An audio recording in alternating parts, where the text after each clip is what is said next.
Hi, welcome to Richard Kabili YouTube channel, and for today's tutorial, I will be teaching you on how to turn on and off next rotor sound in voiceover on iPhone X. But first, kindly subscribe to this channel and don't forget to hit the subscribe button and the bell to notify you for the new updates. And let's start! Using your iPhone X, from your home screen first, go to Settings. Then in the Settings, scroll down and find the Accessibility, then tap. Then in the Accessibility, go to Vision section and then tap the voiceover. Then in the voiceover, scroll down and tap the audio. Then in the audio, tap the sound and haptics. Then after that, in the sound and haptics, scroll down and go to voiceover feedback section and then tap the next rotor.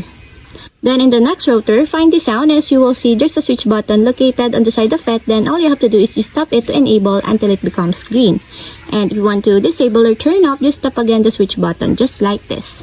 And that's it, we have successfully turned on and off next rotor sound in voiceover on iPhone X. If you have a question, can you comment down below, and don't forget to hit the subscribe button and the bell to notify you for the new updates.